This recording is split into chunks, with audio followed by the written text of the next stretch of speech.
Give Caroline a round of applause.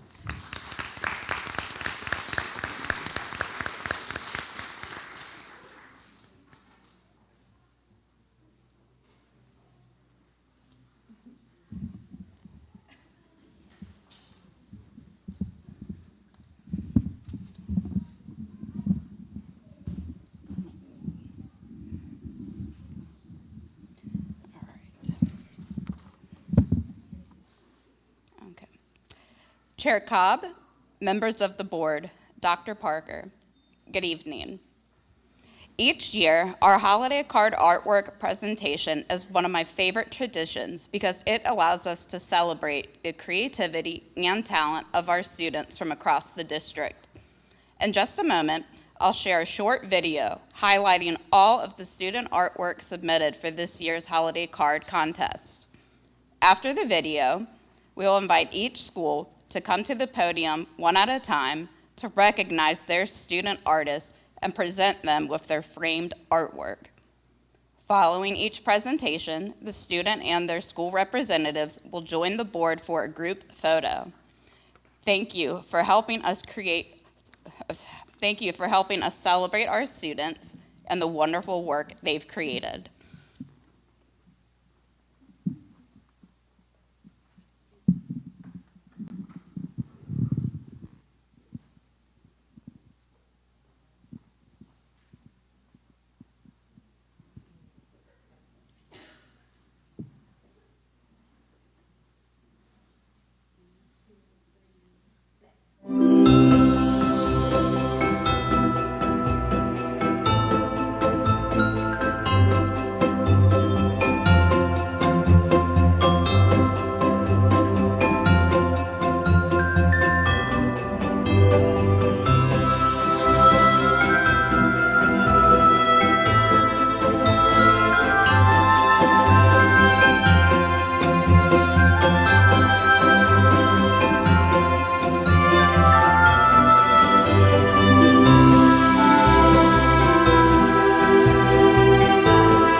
To please come forward to recognize your student artist.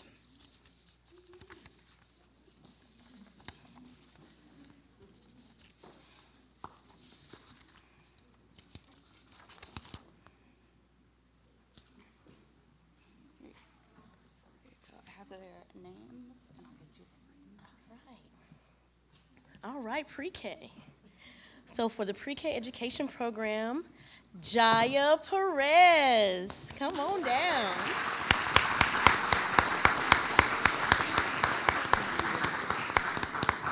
Looking so beautiful.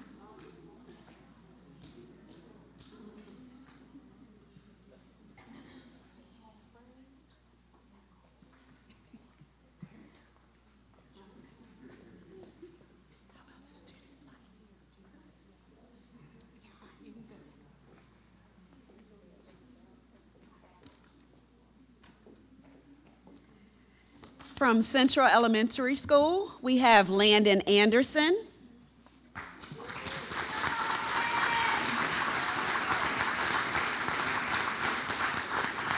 And we have Miss Jada Henson.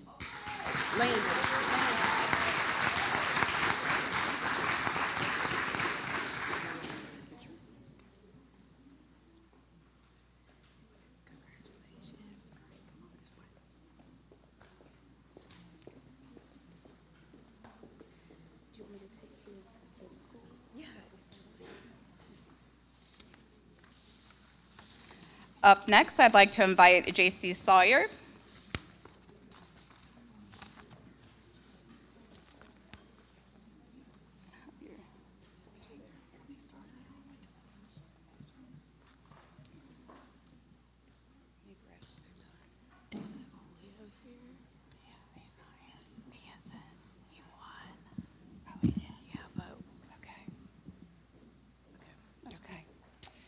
Good evening from J.C. Sawyer Elementary School. We have Julio Hernandez from the first grade, but I don't think he's here tonight. And we have Paris Moore in the fourth grade.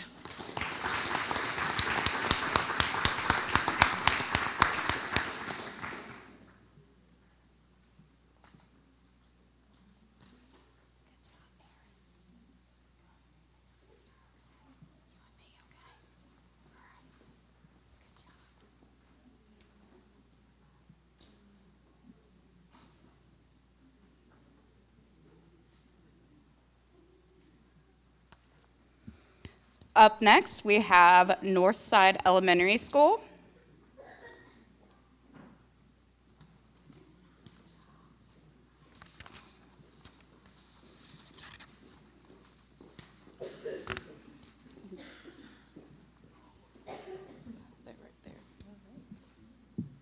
All right, on behalf of Northside Elementary School, our two recipients are Brielle Coleman, who is not here this evening, and Devin Zhao. So Mrs. Dixon will accept these on behalf of our two students.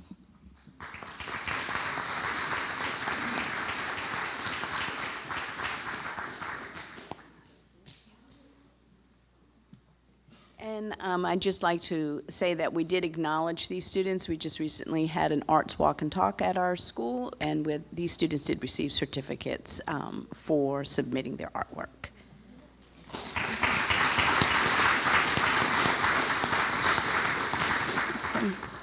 Up next, we have P.W. Moore. Okay, do we have any representatives from P.W. Moore? It does not look like it at this time. I'd like to see if we have Brooklyn Holly here or Sarah Ramirez. Okay, well, we will get their student artwork to them. Okay, next up, we have Sheep Harney Elementary.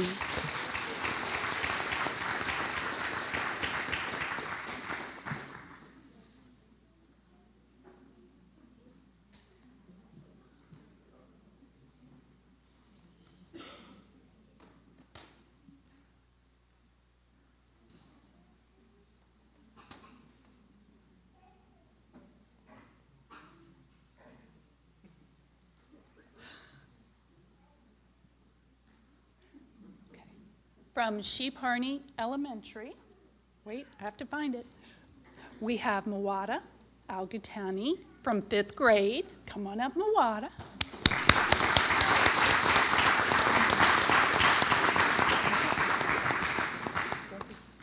Wait just a minute. And from 4th grade, we have Jordan Powell.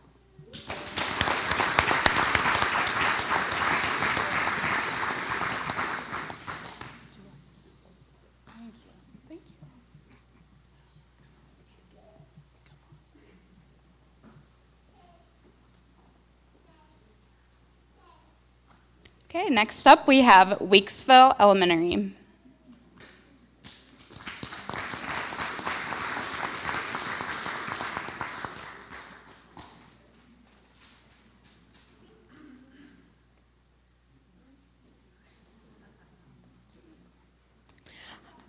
From 2nd grade, we have Taylor Cofield.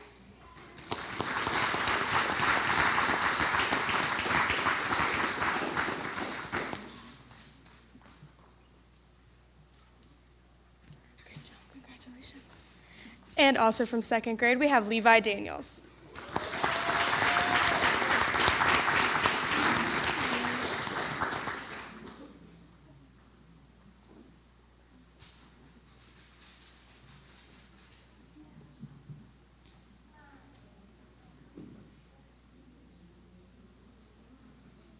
Next up, I'd like to invite Elizabeth City Middle School.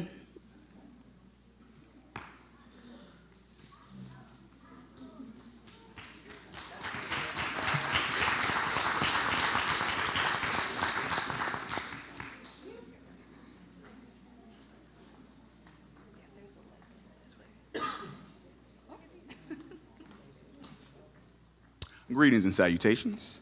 So from Elizabeth City Middle School, we have Julia Bazemore.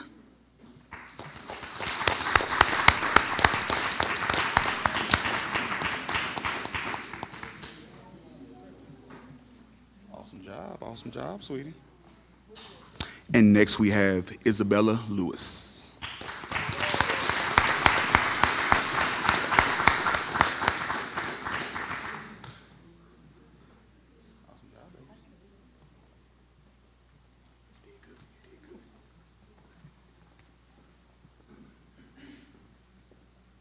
And to conclude this presentation, I'd like to invite representatives from River Road Middle School. Okay, all right, let's see. Let me see if the students are here. We have a Rhiannon Burton and Taj Tillett.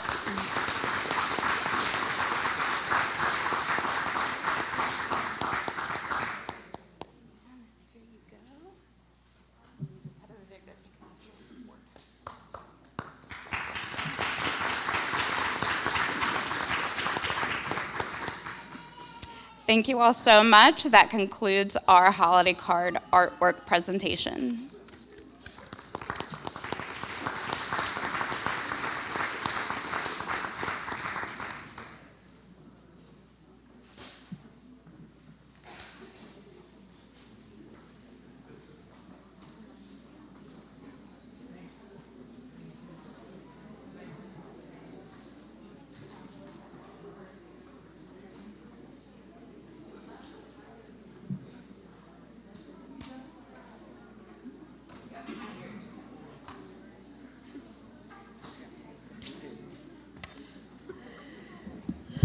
All right. So to keep us moving just a little bit, Central Elementary School wanted to celebrate some of our awesome staff and students that we have. And so I'll share a little tidbit about each staff member, and staff members, if you'll come up to receive your certificates. Our first person has been with us in our dual language immersion program, and she serves as our kindergarten lead teacher for the past 2 years. And she continues to ensure that our students have a strong foundation in Spanish, and that is Miss Gloria Ariola.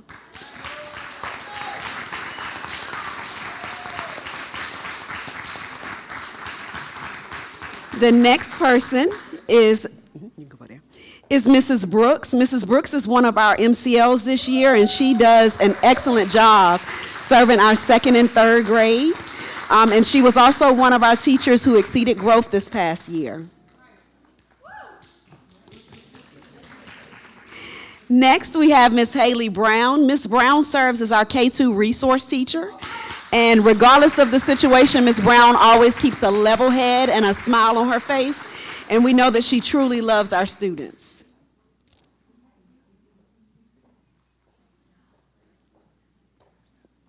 Next, we have our first grade lead teacher for our dual language immersion program, Mrs. Gomez. And Mrs. Gomez always has a smile on her face. She's willing to do whatever it takes and is very instrumental in planning events.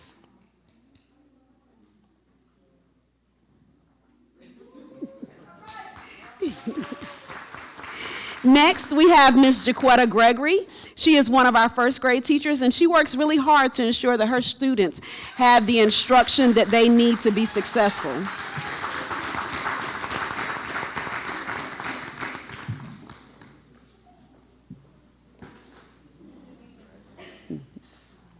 Next, we have Mrs. Lisa Gregory, who is one of our instructional assistants, who is always willing to lend a hand and love on our babies.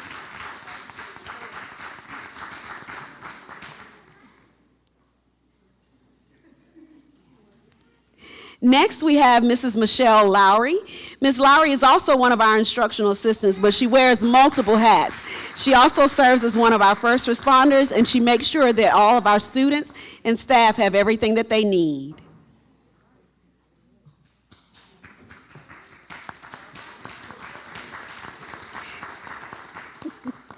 Next, we have Ms. Shekinah Powell. She serves as one of our reach assistants, and Ms. Powell always makes sure that she has everything that she needs for her students, and we can't wait to see her in her next role because she has the heart of a teacher. And I forgot to mention, she is also a great role model for our students. Next, we have Mrs. Roxanne Solon, who is one of our third grade teachers. She comes to us from Jamaica with our global program, but she not only shares her passion she not only shares her passion, but she shares her heart with us. She's always willing to go the extra mile for her students. You're welcome. Next, we have Ms. Mary Taylor Walters. Ms. Taylor joined us last year as our PE teacher, and she continues to make PE and health exciting and engaging for all of our students. She always makes sure she encourages them to give 100%.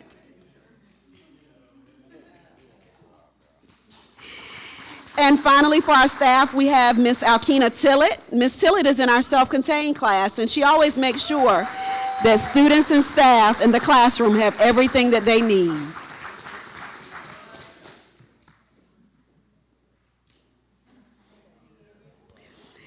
And now we are going to move on to our students. My first student is Matthew Stowasser, and he is not here. He's one of my first grade students, but he has done exceptionally well transitioning from kindergarten to first grade, and he has reached all of his goals in the classroom. Next, I have Mr. Jermaine Spence.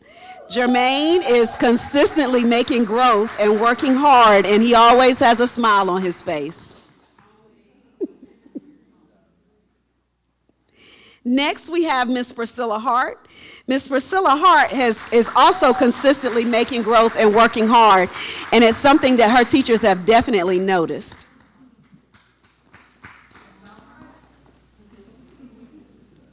Next, we have Ms. Shahad Fadel. Shahad has worked really hard this year and has shown excellent growth over the past few years. Next, we have Amanda Ferreira Quijada. Amanda came to us in second grade with very little knowledge of English, but she set a goal for herself and she has grown tremendously. We are very proud of all of her hard work. Another student who is not currently here is Cameron McNeil. He's another one of our fourth graders that set goals for himself and has demonstrated that he can do anything that he puts his mind to. Rhythm Ketchum is another one of our fourth grade students who has learned to grow in any situation. He has mentors with many staff members, and he has continued to excel in all areas.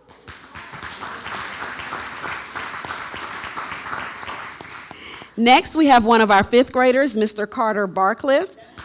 Carter takes pride in Central Elementary School and everything that he does. He is always a role model for his peers and always does the right thing and excels in everything that he puts his mind to.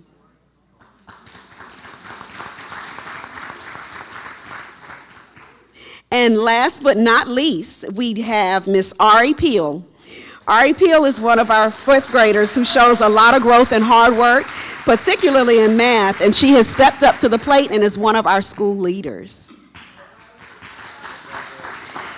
Thank you.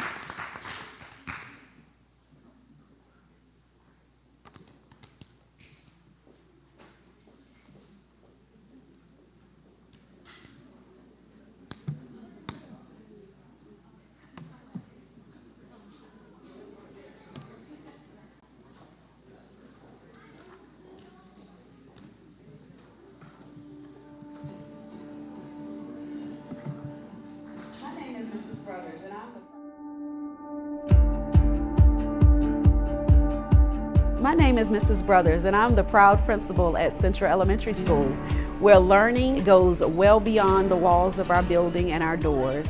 Our students are learning about being global leaders, how they can take action, how they can stay connected, and how they can grow as global leaders, not just our community, but in the world abroad. Welcome to Central Elementary, where the learning doesn't stop at the classroom door, because the whole world is a part of our school. Through our partnership with Participate Learning, our students get to explore cultures, language, and ideas from all around the globe. Every day brings something new to discover, and our students grow as curious, confident, global leaders. This month, we're spotlighting intercultural understanding. That means we're celebrating what makes us unique while also recognizing what connects us. Students are sharing traditions, learning about different customs, and practicing how to communicate and collaborate across cultures. We all learned about Puerto Rico in our classroom. I am from Puerto Rico and I learned music, and they have beautiful beaches and yummy food. We love global learning! It's all about appreciating our diverse world and building strong, respectful relationships. At Central, global learning helps our students think bigger, dream boldly, and understand the world and each other in meaningful ways. We're proud to be a school where students don't just learn about the world, they learn with the world. One example of how we are encouraging our students to be global learners is that we had an empathy wall where students were able to put a footprint and share their impact in the world. We talked with our students about walking a mile in someone else's shoes and showing empathy. You know, we're really trying to get kids to understand that it's more than just their life and their perspective, relevancy and global connectivity. So the competencies we try to include daily, try to include them in conversation in our discussions, and how our students perceive and interact with one another and how they interact with the world. We are partnered with Go Global to provide teachers and students experiences with connecting our community with the world beyond us. We talk about a lot of things that relate to global connectivity and building global communities. And I think it's been helpful being here at Central because there's a lot of global outreach that we do. Thank you for taking a look at what we have going on here at Central Elementary School, where our motto is one dream, one goal, and we are on our way to the top. We hope you have enjoyed, and please feel free to stop by and check us out. One dream, one goal.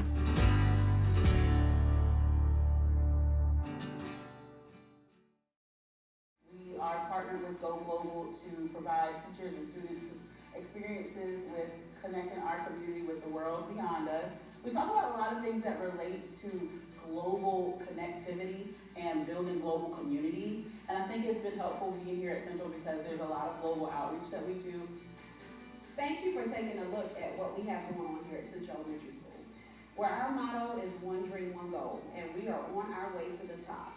We hope you have enjoyed, and please feel free to stop by and check us out. One dream, one goal.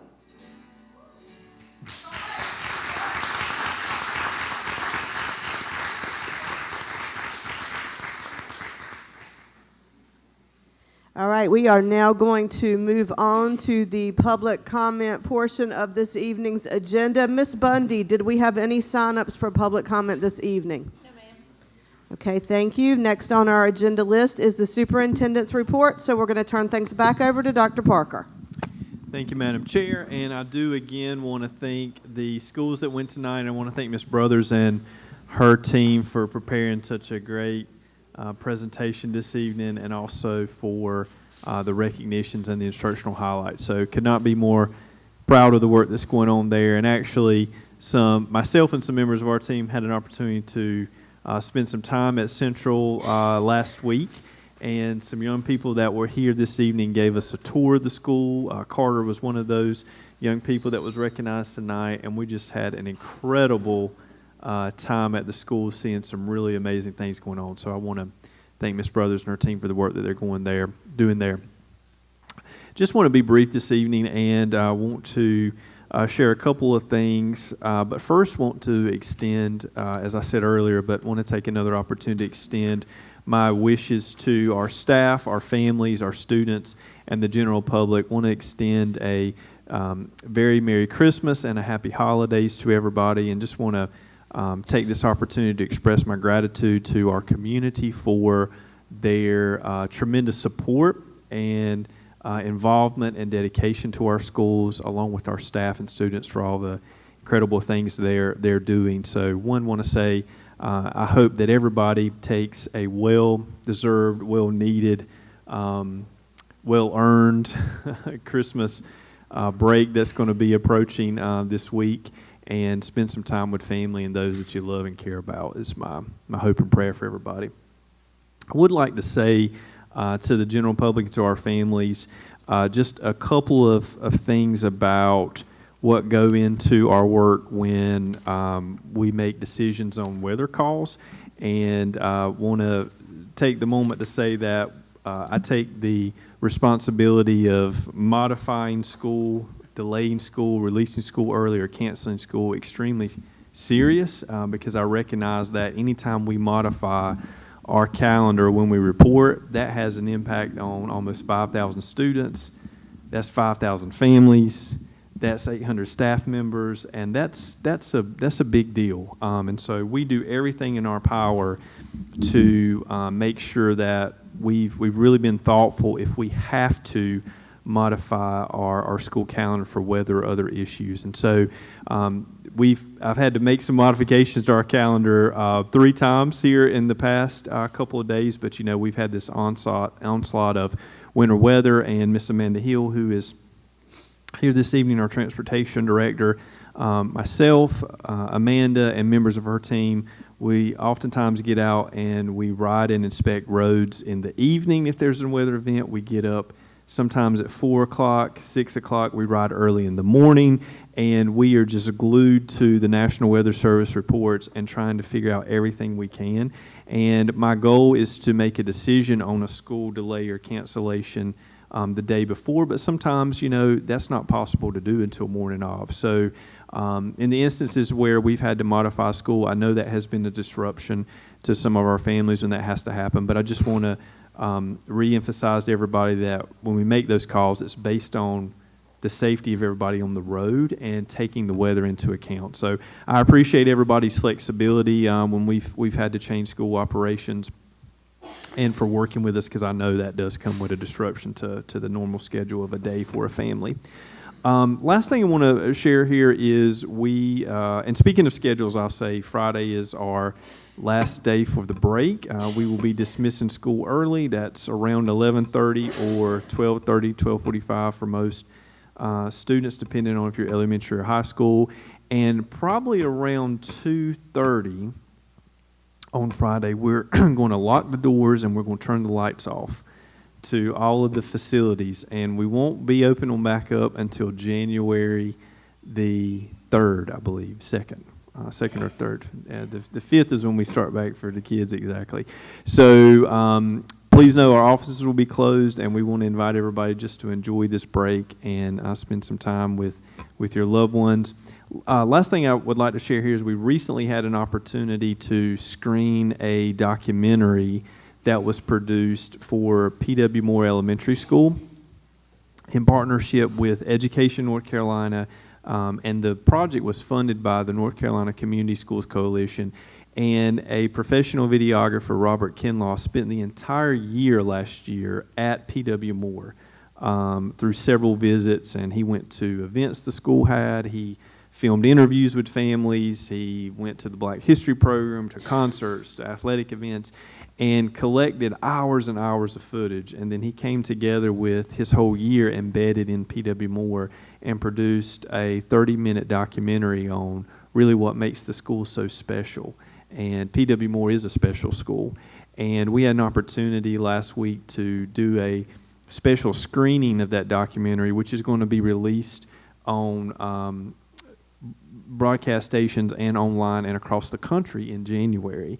And I'm really excited to be able to come back to you and share that, how you can view that in January when that's released to the public. But just want to recognize P.W. Moore and want to thank Education North Carolina and the Community Schools Coalition for being able to fund and support this project. But the documentary, and when you see it, I think you will agree with me, is just a beautiful project that captures just incredible spirit of community and of togetherness.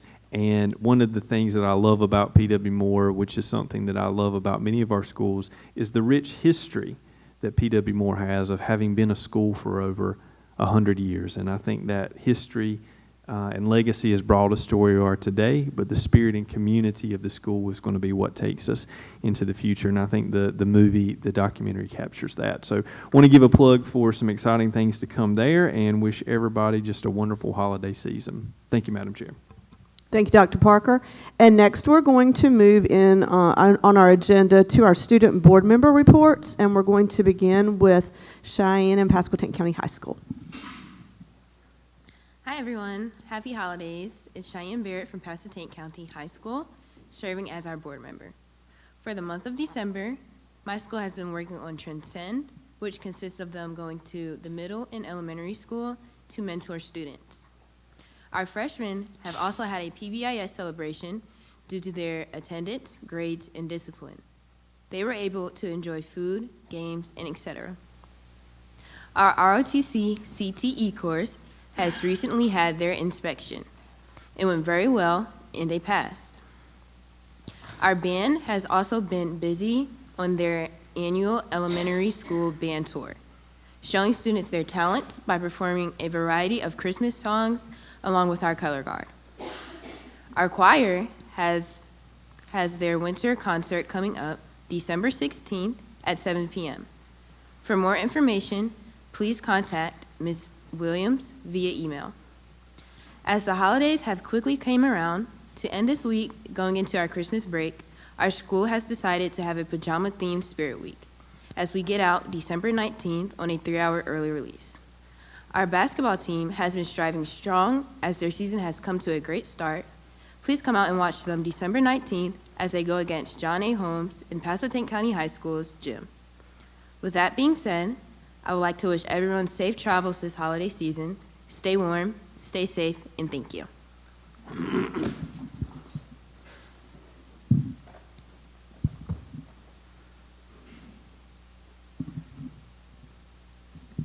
Good evening. My name is Natalie Gallup, and I'm representing the Early College. I would like to begin by recognizing and thanking the Holy Family Catholic Church and Victory Praise and Worship. We truly appreciate all that you do to support our student and staffs.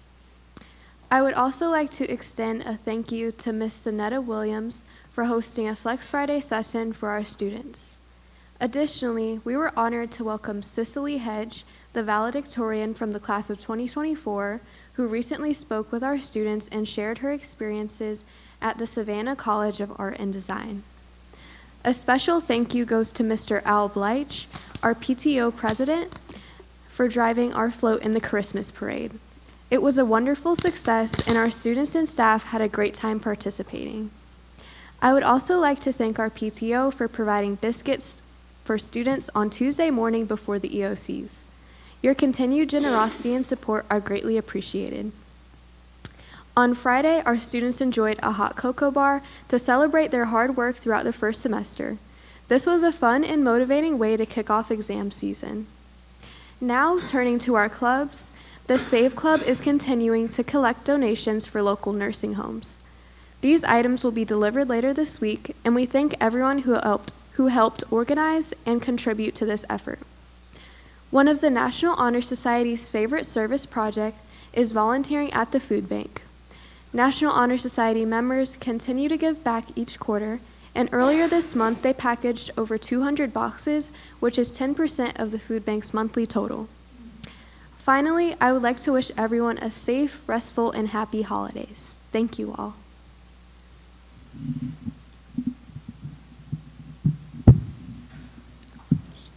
Hi, I'm Catherine Hutto from Northeastern. I'll start with a bit of academic news. Students recently just took their English, math, and science check-ins, and the scores exceeded the school's goals and expectations. We're so proud of all of the work students and teachers have put in, and they've celebrated with a couple pizza parties. In events, Northeastern and Pasquotank just hosted their 5th annual A Blue and Green Christmas concert in the COA auditorium. This included a combined concert playing holiday music and a jazz band. It's amazing to see and hear all the work they put in to make this happen. Northeastern and Pasquotank also worked together on the annual Winterfest. The day included local vendors, a food truck, face paint, and a petting zoo, all coordinated by FFA. We're very thankful for all their hard work. Just this morning, DECA opened their coffee, tea, and hot chocolate shop. I'm sure it'll make the winter months a little less dreary and cold. Theater also had auditions, and casting comes out next Monday. Now, before I conclude, I hate to end things on a sad note because it is Christmas break, but I need to discuss a huge loss for Northeastern. This Friday, December 19th, will serve as our principal, Mr. Fonville's last day. He has served as a constant figure in the students' lives, for some even since middle school. Mr. Fonville never fails to say good morning or wish us a good weekend. His positivity lightens up even the worst of school days. I'd also be remiss if I didn't mention him speeding down the halls on his scooter. His hard work and dedication has made the school a fun, safe environment. He expects the best from all his students, and his motto, "No excuses, make it happen," has stuck with us all. It's even on wristbands. This year alone, I cannot count the number of times he's asked us seniors what our plans after high school are. He shows that he not only expects greatness, but cares about each and every one of us. I speak for all of Northeastern when I say Mr. Fonville will be sincerely missed, and I'm sure will be first in line to buy the book he releases in March. Thank you, and have a good Christmas and holidays. And that concludes our student board member reports. Thank you, ladies, for sharing what is going on right now in your school communities. Next, we're going to move on, and we need a motion to approve the consent agenda. I'd like to move to approve the consent agenda as presented. Thank you, Ms. Warden. Can I get a second? Second. Thank you, Dr. Williams. Any discussion on the consent agenda? If not, please signify a positive vote to accept this agenda by show of hands. Let the record reflect that that is unanimous. Okay, next we're moving on to our unfinished business, and on the item agenda for unfinished business this evening, there are two items.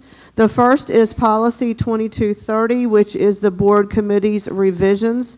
And just to refresh your memory, that was to realign our committees so that they reflect our strategic plan. And then the second one is the board naming facilities revisions policy. And that was to address some additional requirements for naming board facilities. It's part of consent agenda.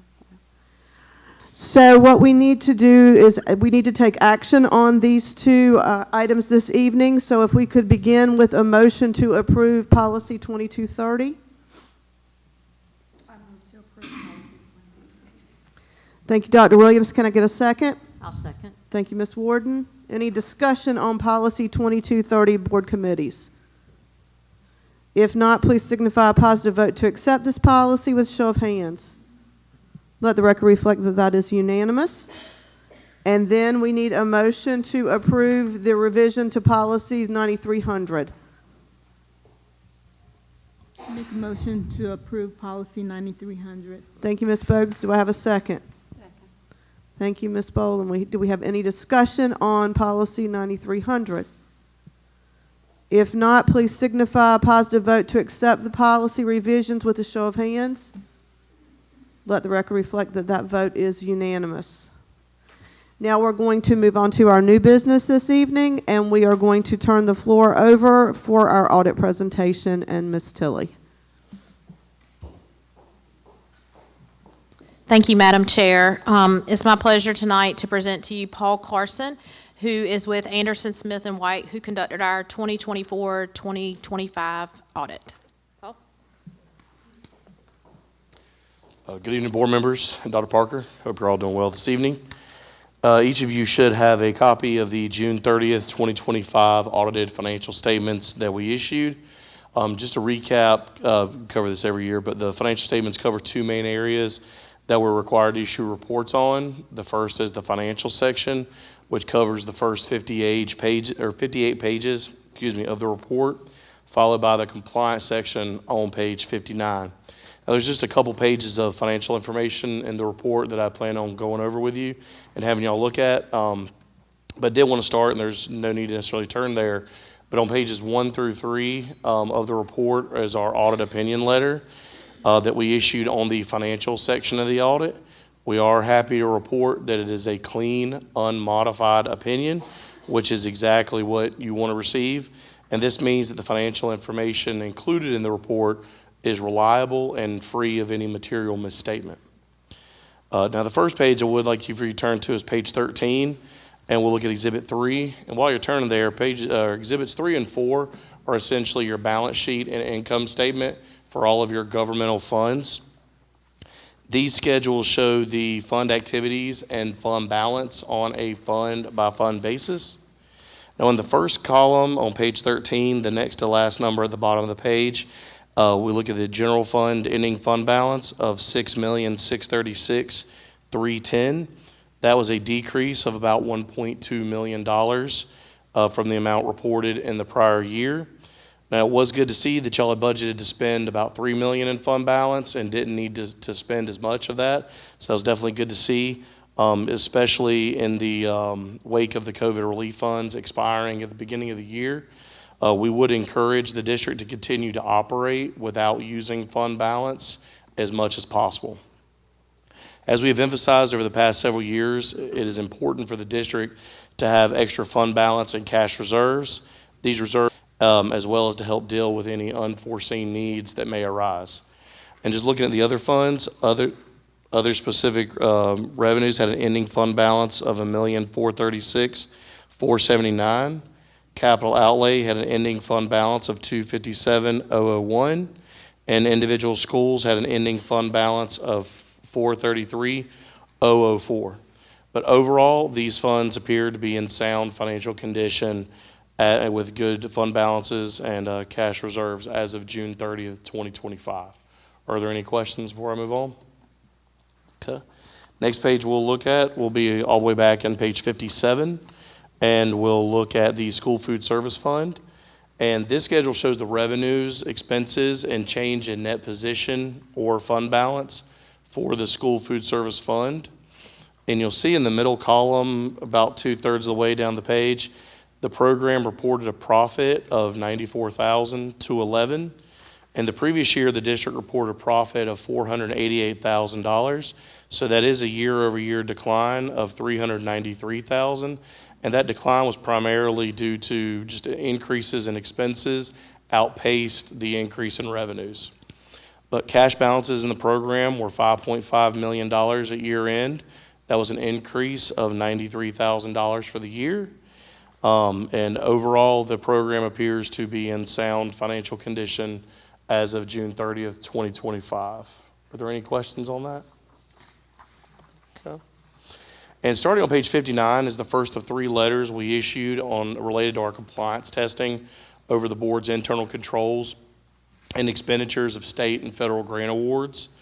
We're required each year to perform compliance audits on the state and federal grants received by the district.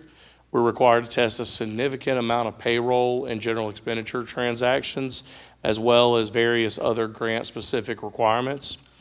We are happy to report that all 3 of these letters are also clean, unmodified reports, which means that there are no internal control weaknesses, findings, or question costs contained in any of these letters. Basically, these letters let you know that we did not note any improper use of grant funds, and we feel that the district's finances appear to have been expended properly and in accordance with budgets approved by the Board of Education. And then we did issue a separate 1-page management letter regarding a matter in which there was an opportunity for the board to strengthen internal controls and operating efficiency. I did not plan on going over that letter unless y'all had any specific questions about that. Okay. And we also issued a separate 3-page letter that details specific audit items we're required to communicate to the board about. That letter basically just has boilerplate language. It discusses that there were no difficulties or disagreements in dealing with management during the year.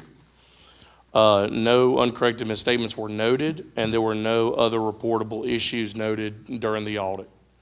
Overall, we felt the audit went very smoothly. The board appears to be in sound financial condition as of year end. Financially, the district appears to be very well managed, and the finances are very transparent. Ms. Tilley and her staff do an outstanding job of maintaining accurate books and records and working to maximize state and federal funding available to the district. And one thing I do want to point out is that clean audits do not come easy, and they don't just happen by chance. There are several districts across the state facing significant issues, whether it be compliance related, financial related, or a combination of those. North Carolina School Board finance is incredibly complex and always changing. And therefore, having a clean audit is truly a testament of all the hard work, not only by finance, but other districts, the other district staff, and of course the leadership of the district. Of course, the burden of the audit does fall primarily, and get that completed, falls primarily on finance. So we really do appreciate Ms. Tilley and her staff and all their hard work for helping to get us everything we needed that we asked for and helping the audit go smoothly. But that's all I had. Does anybody have any questions for me? Well, we really appreciate y'all allowing our firm to do the audit this year, and we look forward to working with y'all again next year. Thank you. I would like to say especially thank you for reinforcing what we already know, and that's the fact that we know we have some amazing people working in this district to make sure that things are done appropriately. So thank you so much for reinforcing that. At this time, we need a motion to approve the audit as presented. So moved. Okay, we have a motion on the floor. Can I have a second?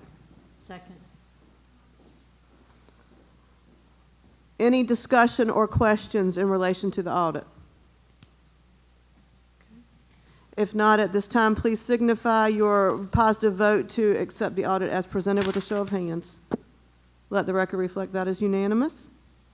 Thank you, Ms. Tilley, and all of your people for your hard work. Yep. Next up, we're going to move on to the land use and transportation study proposal as a part of our new business.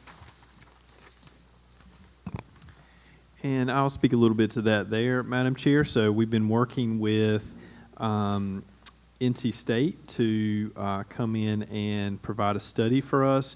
And one of the main components of this study is, as I think most of the general public will recognize, we've had a lot of recent home construction that has been approved in Elizabeth City, and I think that's a good thing for our community. In part, we're going to see more people moving here, more opportunities for affordable housing and living here, and I think we're really all excited about that.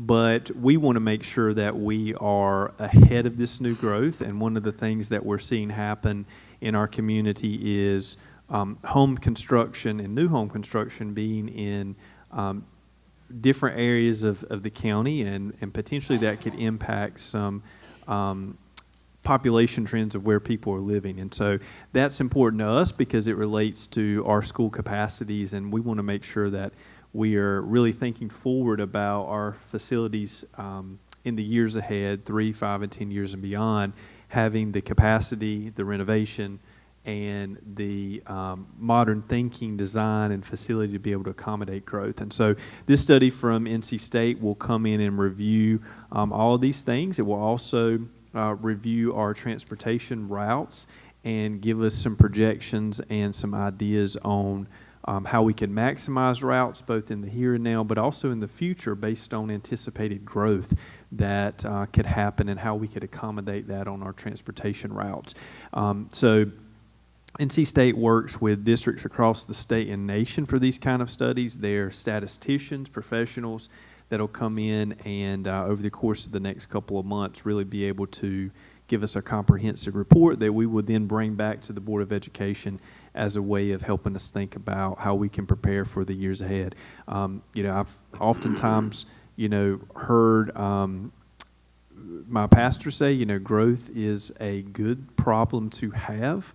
And if you have to go to 2 Sunday services on Sunday, that means somebody's got to work the service twice, but that's a good problem to have because it means people are coming to church. So I think the concept applies here about growth for Pasquotank County over the next 5 years and 10 years is going to cause us all to have to plan for that, but that's a good problem to have. We want people to live in Pasquotank County. We want them to enroll their children in the public school system. So our obligation is to make sure when they show up and they enroll their child, we're ready for them. We have space, we have renovated facilities, and we're ready for that growth. And this study will be something that helps us go a long way in doing that. So be glad to take any questions or comments from the board on this. So we would need to move forward with a motion on the floor to approve the land use transportation study proposal.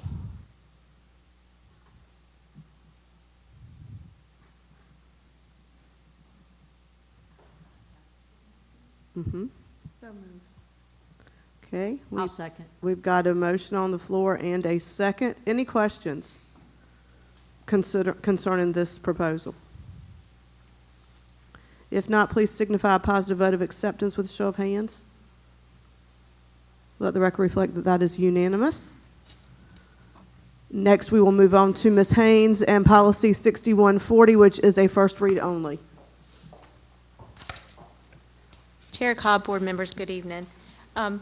Policy 6140, student wellness, says that the board will maintain a school health advisory council to help plan, update, implement, promote, and monitor this policy, reference 6140, as well as to address other health and nutrition issues within the school system. The School Health Advisory Council, also known as SHAC, met on November 25th, 2025, and has recommended the attached revisions that are in your board packet this evening. The main revision being to align this policy with Student Health Issues Policy, SHLT 000, Healthy Active Children Policy, specifically to include revisions to include the 60 minutes of physical activity for students in grades 9 through 12. This is for first read only. Are there any questions at this time? Okay. If not, that concludes my report. Okay, thank you, Ms. Haynes. And then we have the added item this evening that we amended our agenda for, which is item D, the RFQ 181-2026-001. And Ms. Jordan.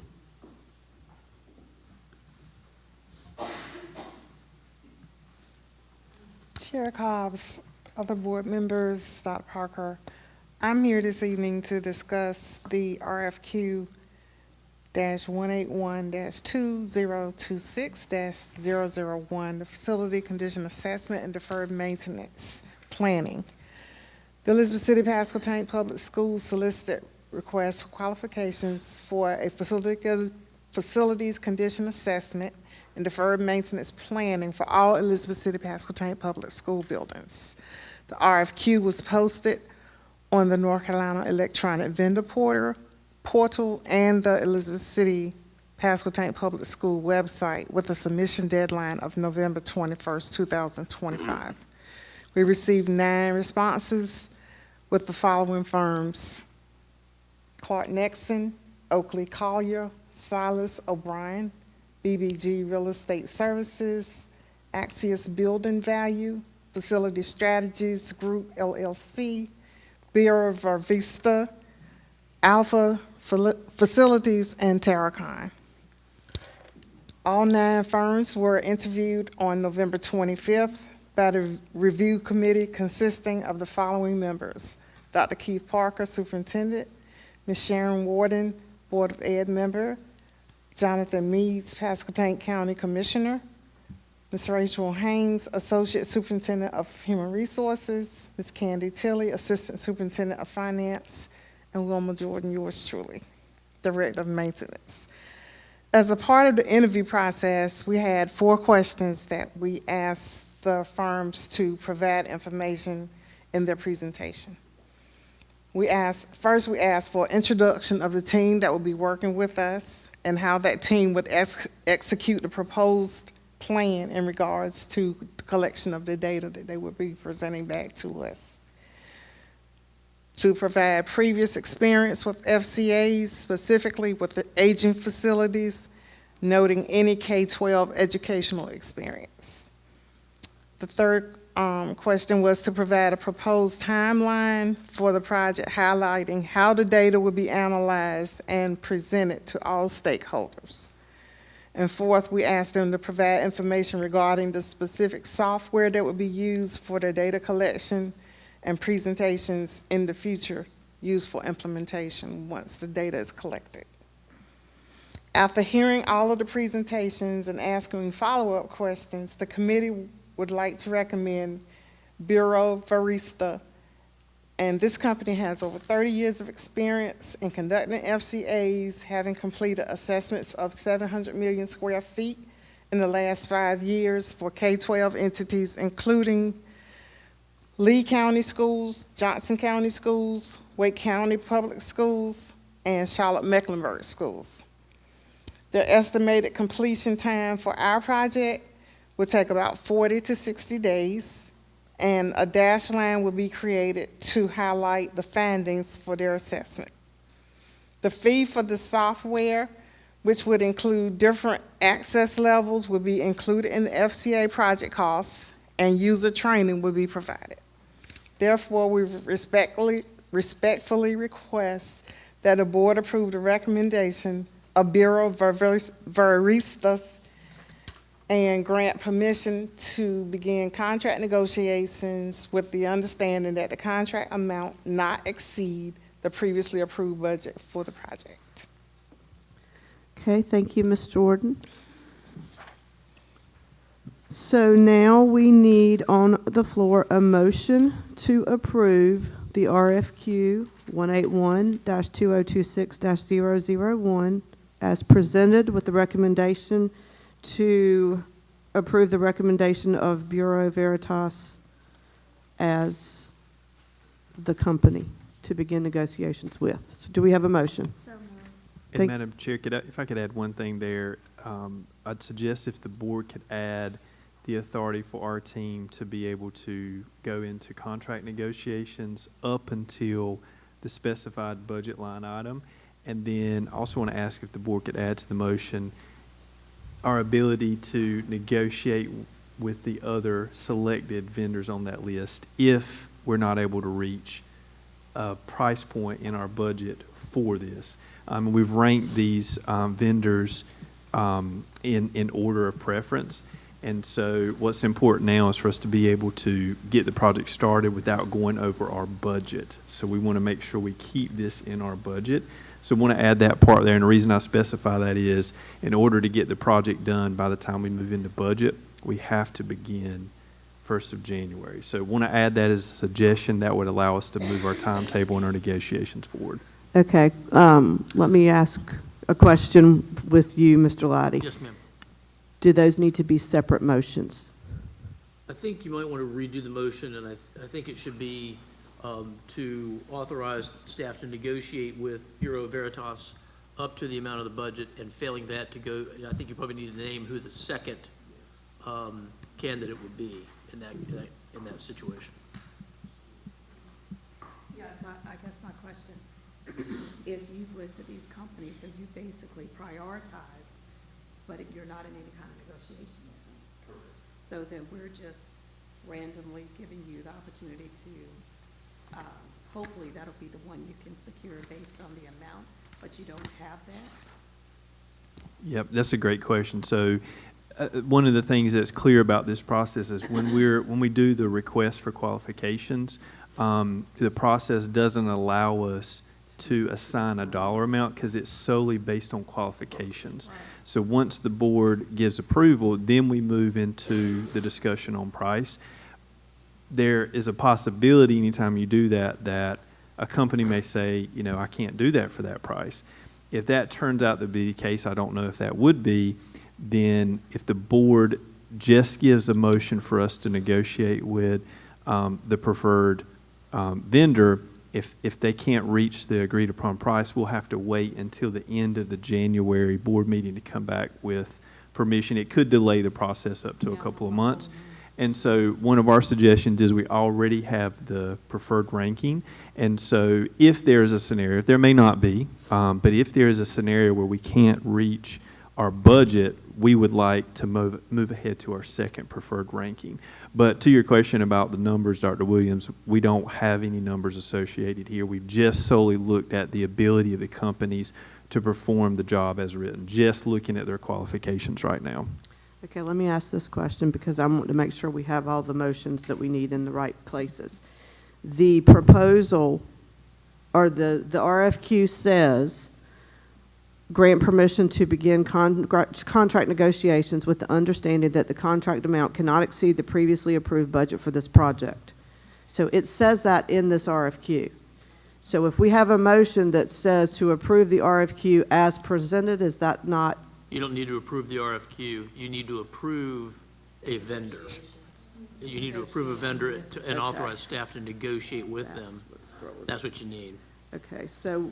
And then you need a backup in case you can't reach an agreement with them within the budget. The backup, that was the next question I was going to ask, is do we need to name the second one? Because it's obviously not in the order that's on here, because the one we're gonna use is first is down at the bottom.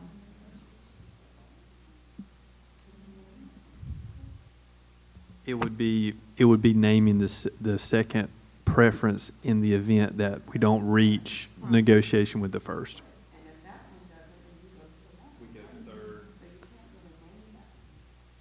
Which there. Yes, and the team ranked them based on order of preference, so they're. But I don't see that in this That should be listed on the handout.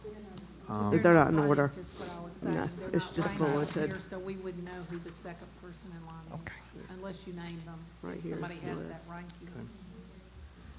Do you want to name the second or third person? We did rank them 1 through 4.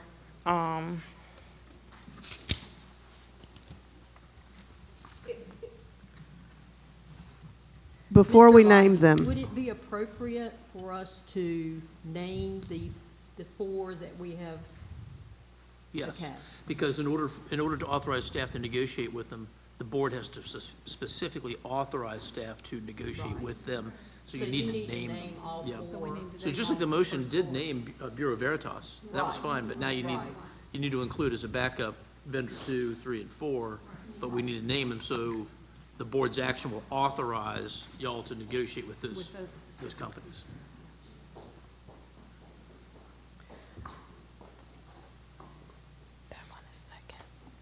Okay, so our rankings were Bureau Veritas, Axios Building Value, Clark Nixon, and Oakley Collier as the 4th company.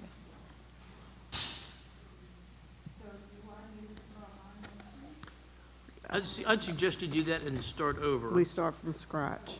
Yep. Yeah. And I think one thing I will add too is ranking's not a terminology we've used here. We've used as a preference. Order of preference. An order of preference. And so we haven't had a numerical ranking system. We reviewed the qualifications of all of the vendors that submitted a request, and then the committee is making preferred recommendations based on qualifications. So that is a list of preferred candidates. We started out with our preferred and then listing the others here. But just want to clarify that it's not a numerical ranking that we're presenting to you.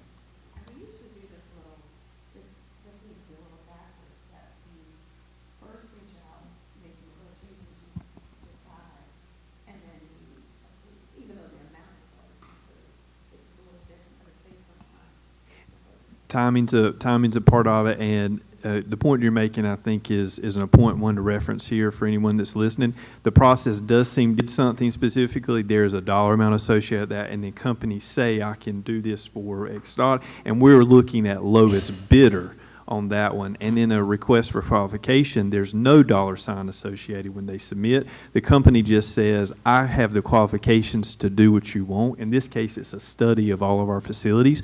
No dollar signs out. Now, we know the dollar amount we budgeted for this because it's built into the budget. So our next step, pending the board's vote, well, we will go to the preferred vendor and say, all right, give us a dollar sign now. You said you have the qualifications to do this job. Now tell us how much you can do it for. If they say 4 times what we have, we say, Houston, we got a problem here. We've got to figure out how to get in the same ballpark. If in fact they say, I'm sorry, we just can't do that, then based on the way we're framing this motion, the board's given us authority then to move to other qualified candidates on that list. So yeah, I mean, that's a great observation, Dr. Williams. It's really the inverse of the bid process. It takes a different approach than that. But they're doing a study for us that's a service. Usually when we bid out things, a contractor will come in and do a physical work to us. This is a process to select qualified architects, folks that will perform a service, not a physical manual process. So the process can be different. John, I don't know if there's anything you'd add there that might help. I would just say that, because you raise a good point, Dr. Williams, the statute calls for y'all to select people for certain types of services based on qualifications, using the process you're using here. And other times, you're required to use a competitive pricing process, usually for the purchase of goods and some other types of contracting services. But for example, for your architects, your engineers, by statute, you're required to do that, to select them based on qualifications. Then the board authorizes staff to negotiate a contract with them, and if that fails, because you can't reach an agreement within the price, you then go to the next most preferred candidate to try to negotiate with them. So you go through that process instead of doing it all based on numbers. So it's a little more convoluted than when you're doing something based solely on price. Yep. And one thing I'll add too about the motion we're asking you is, we could do this vendor by vendor, but it may take us 5 months to get to the person. So if the board gives us the authority here, it's the same thing as if we would have waited for a month and come back. So I don't want the board to feel like you're not weighing in, because we've already got a list of preferred vendors here. It just allows us to move a little bit faster in negotiations. Okay, Mr. Lottie, I'm trying to draft a motion. How about if I give you one? Okay, yes. I withdraw my motion for the, what is the name of it? RFQ. For the RFP, RFQ. RFQ. RFQ? Yes. Okay, I said P. Okay. So, Mr. Lottie, you want me to read what I have, or you want to read what you have? How about if I do it? Okay, do it. I'm particularly since the scrivener is sitting right next to me. Okay.